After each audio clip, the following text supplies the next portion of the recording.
Absolutely.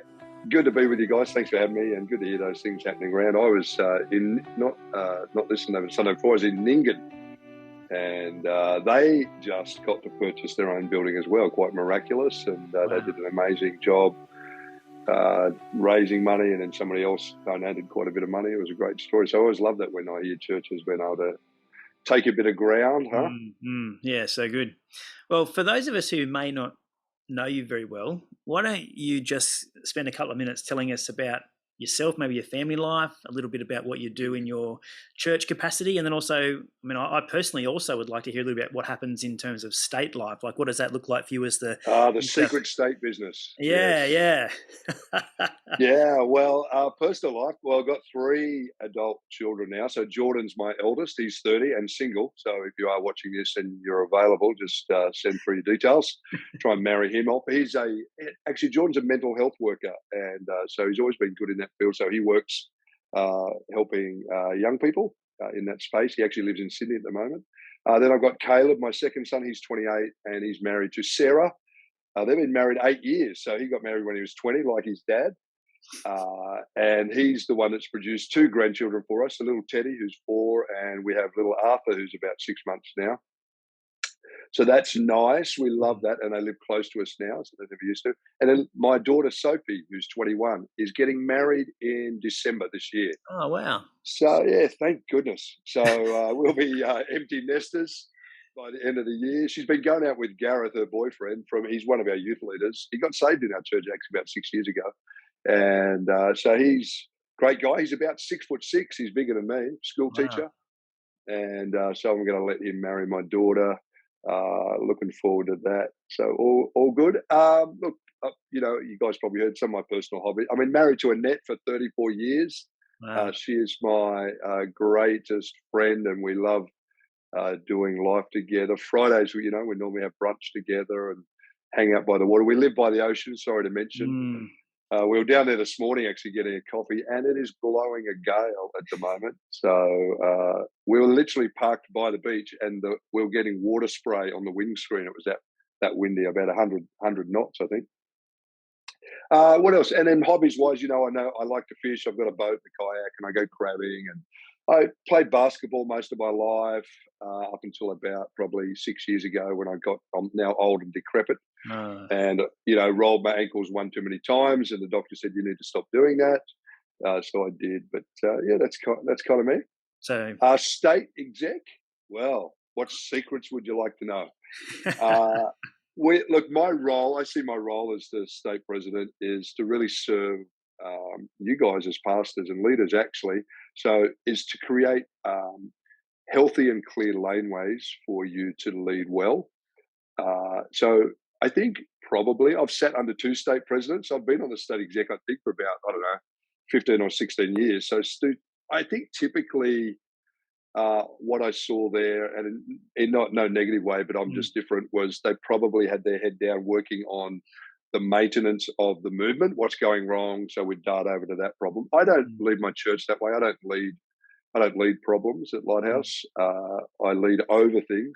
So I think for me, we have found time to lead strategically at a state level. So, for example, state executive meeting that happens every 10 weeks, the whole executive meet for a whole day.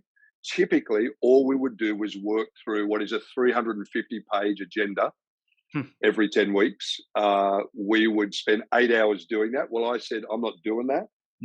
That's a waste of my time. So what I do is Darren, Chris, Liz, and my assistant Renee, they meet every Tuesday. I meet occasionally on Tuesdays with them, but not very often. And they deal with all the on-the-ground problems that they can deal with. So when we come to the 10-week state exec, we're working just on the bigger stuff. And so we've reduced our state executive meeting from 8 hours to 4 hours. And we spend the second part of the day working on vision, strategy, and future. So that reflects my style of leadership. It reflects how I lead my church as well. Unfortunately, that first half of the day is, and I'm being recorded, so I'll tidy this up a bit, but I would call it dealing with things pastors do. And essentially, on the agenda are things that people didn't do real wisely Right. or need a bit of direction on, and it needs our attention. Hmm. There, a lot of it is credentialing, but like we would credential at a guess 30 people every time, 30 pastors every time, either PMC or OMC. Hmm. That's consistently there all the time. It's never less than 30. Mm. So yeah, we do that, and of course we work on the 4 aspects of our strategy. Second half of the day, which is church planning, raising young leaders, Indigenous, and discipleship. Yeah, great. And one of those key areas is really exciting for us as a church. I think every church at the moment, to be honest, is looking for young leaders, looking for the next Yeah, them, because as you said, Paul, you're not playing as much basketball as you used to, and that's predominantly because of no fault of your own. It's just the way the world works. We're all heading in the same it's direction. annoying. Yeah. And so we need young people to be stepping into, what the legacy that we're leaving. But I don't know if you find this in your world, but young leaders can somewhat be a little bit thin on the ground. I guess that's why it's a strategy for the state to be identifying, raising. So this is what I'd like to know from you, and if you've got any thoughts on this, what do you think? I mean, you may not even agree with this premise, but what do you think is missing from churches that has meant that we are a bit short on the ground of young leaders? And if you do agree with that, what do you think it is that we should be doing as churches to be attracting and then raising young people and to do the kinds of things that you were doing 30 years ago and I was doing only 10 years ago? Yeah, well, I agree, and it is a problem. Let's not keep reflecting on my age, if you can help that, for a bit there. By the way, I'm what am I now? So it's June, so I turn 55 in a month, and I got to tell you, because I've worked on my own health and fitness as well, I have got so much energy and passion, and I think for me personally, it's my greatest decade ahead. I am ready to go for it. I'm like a 18-year-old, can't wait to get going because I feel like I've got not only the practical energy and focus. My church has run well because I have young leaders. Actually, the 4 that lead my church, the 2 couples, are in their mid-30s. They do that so well. I really only lead over them. But not only that, I've made some decisions to not lead like I used to, which is part of the problem why I'm talking about this, is because I think guys my age should do themselves out of a job pretty quickly. Mm-hmm. And so that's part of the problem. So one end, we've got older pastors wanting to move on, but don't because they don't know what to do. Mm. And they still need to earn money and make a living. What probably happens is they know they need to move. Their church would hope they move, but they can't move because they don't know what to do. So Yeah. I'm in a place where I'm going to transition myself out of my church completely. Somewhere in the next couple of years. I love what I'm doing in state, so I want to get more involved in that, not less. I feel like in my age, I want to the church, not just a church, and but I've got to make that happen. And so, for example, Ken on our state executive, here's one of his mandates right now. His role is to help older pastors transition. So we've got to get that right. The second one is at the lower end, a couple of things, practically speaking, whether you're a Christian or not, or whether you're aspiring to be a pastor or not, we know that young adults have 7 careers before they're 35, not one like I did growing through that age group. So that's a challenge. Number 2, I think young adult leaders, I say this carefully, but it's more cool to be a leader of a large church than it is to be a leader of a small startup church by yourself in the 20s. It's sexier to tell everybody that, hey, I lead a young adult ministry of 200 young adults in a mega church than it is to say, oh yeah, I've just started my church in a small country town. I've got 5 people. Yeah. That doesn't meet the ego as much. So we've got to change the story. So we've got to make, and that's a terrible term, I know, but I'll use it one more time. We've got to make church planting for young people sexy again, and we've got to make it like it's the thing you want to do. So we've got some work to do there, I think, and we can help a bit there. I thank goodness for a Youth Alive College, which is raising up more and more, and also what we're doing with emerging leaders as well, because that component is about not just pastors, growing young pastors, but also growing young influencers. So expecting more influence in the spheres of our world, political, educational, sporting, etc., media. So we've got to see more of that. You mentioned before about some of those older pastors, and not necessarily older in age, but maybe their season is up in their current tenure at their church or whatever they're leading. And, this last COVID season has been a real shocker for a lot of pastors and leaders. There's some high-profile pastors and leaders that have not survived the post-COVID world, and there's been a number of COVID casualties. And I've kind of think that there may even be more to come, just based on our own, my own anecdotal experience. And Rachel would say the same. My heart is obviously to see leaders of any age continue to rise from strength to strength, like you're talking about there. So I want our leaders in our church to be, I guess, focusing on what's important today, so that they're able to continue to win into the future. And you have served a long tenure as a leader in your church, and within the state executive, and so you're still standing, post COVID. And so I guess I'm asking you, what do you think what would you encourage leaders to be looking out for, in their current leadership space, so that they're set up to succeed beyond just the next couple of years? It's a great question, and I think you've hit the nail on the head. I'm going to make a few strong statements. I'm known for those. Great. I think we have to rethink the celebrity leader. So the day of celebrity leadership is done, and God's exposing it. He's exposing it for a couple of reasons. Number one, the power model is wrong. That there's almost they're superhuman, and everybody. I believe in honor. Over honor. It's an over honor. That's right. And so in over honor, you're not. So my team, for example, is allowed to talk to me if they think I'm acting unwisely, or whereas the overpower culture. You're not allowed to say to that person, "Hey, listen, I don't know what that might be too many drinks. That might be too many. Don't say those sort of jokes around here." I don't know, whatever, right? Whatever that is, we can't have that. We can't have a culture where we have untouchable leaders that can't be spoken to. So that and that doesn't matter whether I'm right or wrong. God seems to be dealing with it anyway. Look, I have an overinflated view of yourself. That's the key. I just think. I personally believe I'm an accidental leader. I personally believe I'm the product of a young kid, honestly, who at 11 years of age just started serving in his local church. I love to help people. So did I have leadership? I don't know. I just love to help out. Next thing I know, they go, "Well, why don't you lead this ball?" "Oh, okay, I'll lead that. Why don't you lead that?" So I'm nervous that there's a bit too much ego in ministry and ambition. Good news is, God belts it out of you as you get older. Mostly, not all the time, because we got some of that. I don't think I think like this.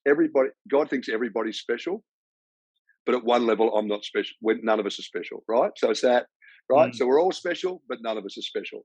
So I haven't got this role because I'm special. I'm definitely not special. I've got many weaknesses and stuff that I have to deal with. I think that. I am pretty grounded, right? So I don't really know my story. I haven't got time to tell Dave, but my story in becoming senior pastor was God over a 3-year period. Because my senior pastor, 3 years before he offered me the job, said, "Paul, do you want to be senior pastor?" I'd never thought about it before, but in the next 3 years, all this massive ambition rose up in me. Wow. And I just watched God smash me to bits. To the point where when I finally became senior pastor, it's the last job I wanted to do in the world. I only did it out of obedience to the Lord. So looking back, and I say this carefully, I learned then how ego was going to be bad for leadership. And God dealt with me. And I'm not saying I never have it. Of course, I would from time to time. What I'm saying is that what's most important to me is authenticity. Is humility. If you read my Rethink It book, I will say this. The problem we found out in COVID was we all have massive bias. The problem is not that we have bias. We just don't that for example, COVID's not real. Vaccines are bad. They're good. They're whatever. We're all entitled to our own opinion. No problem. What's the problem is when we start telling people our opinion is God's. Yeah, that's right. great. So you can be for vaccination, you can be against vaccination, but don't tell me that's what God believes, right? Because then you pitch me against you. Yeah. So one of us is not hearing from God, right? So smart leaders, long-term leaders know this. They know that I know this. That there are some things I say that are good and God, but I actually have to be willing to own up that there are some things I say that I think are good and I think are God and are totally not. But just because I believe what I say, right? So I think longevity is confidence with enough humility to know I don't always get this thing right. Secondly, Annette and I work extensively on our marriage. So when we're in trouble, we get counselling. We've had mentoring for 16 years. And when I say work, I mean we work. We take regular days off, regular holidays. We taught our kid. We make a focus on our kids. We don't sacrifice our kids for ministry. Again, you probably heard me say I'm happy to die for Jesus, but I won't die for the church. I won't sacrifice my kids for the church. We taught our kids that God loves the church, but He's not the church. In fact, I saw Paul Scanlon quote that today, I think, on one of his posts, and I don't know who stole it off who, but that's what we've always taught our kids. So, willing to do ministry with limitless cost. Like sometimes I want to say to pastors, like I even met some in Europe when I was in Europe, who I could tell they're putting ministry over their health of their marriage and their kids. Right. I just want to go, well, what are you doing?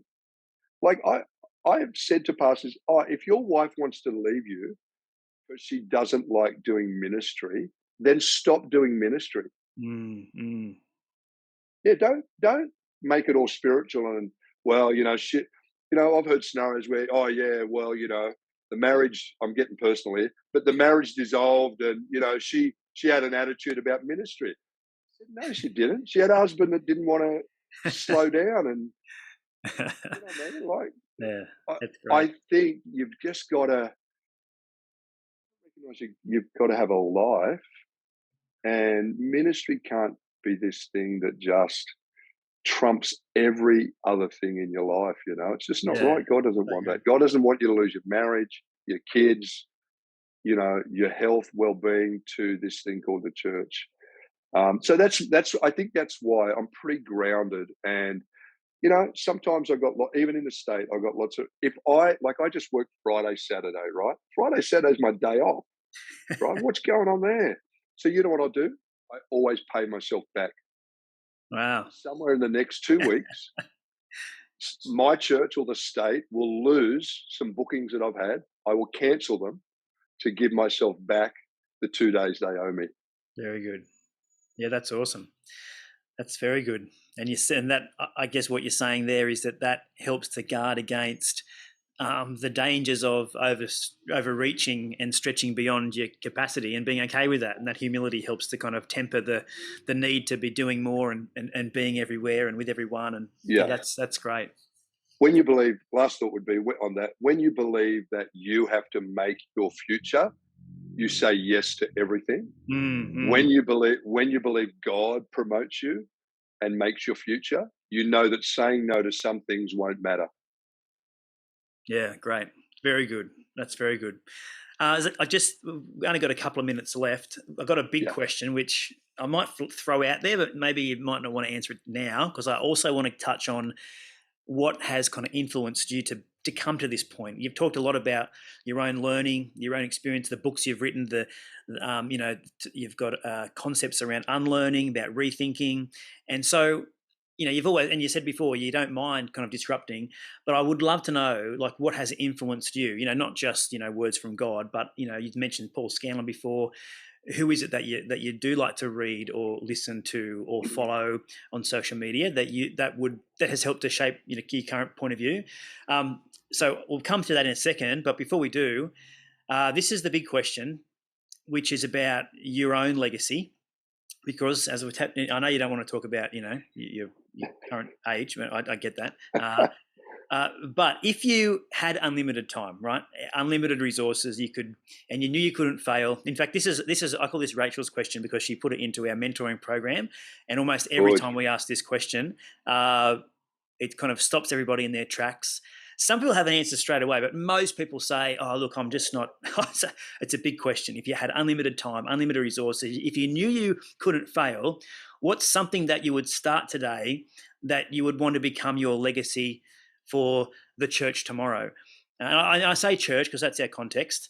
What is there something on your heart that if you knew you just couldn't fail? What would you want to see? Yourself leave behind for the rest of us. Yeah, I think they call that a moonshot, by the way. If you need a name for that, Rachel, they call those moonshots. So my moonshot would be that I have so influenced the church that its primary focus is making disciples who make disciples, not building crowds of people that gather on Sundays.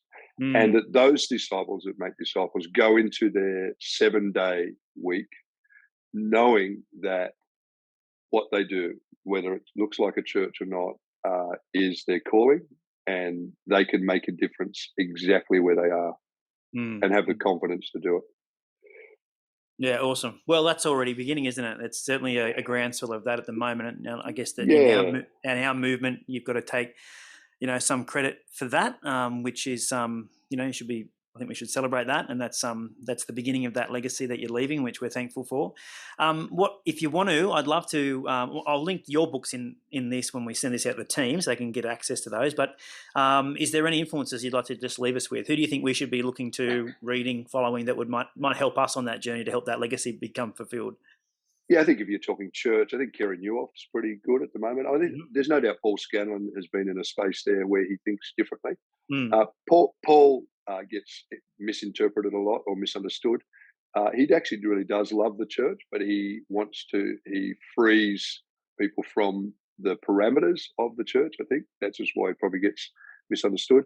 Kerry Newhoff probably more recently can articulate post-pandemic thinking, that kind of stuff, I think, as well. I would personally listen to Steve Furtick and guys like that as well. I think, this is going to make me sound old again, but as a younger leader, maybe not to all of you, but to me, a younger leader, I think he's pretty switched on. Yeah. My natural father is a pretty good influence. Dad's about 89. He's got 9 lives. He had COVID when it first came out. He broke his neck last year and survived it.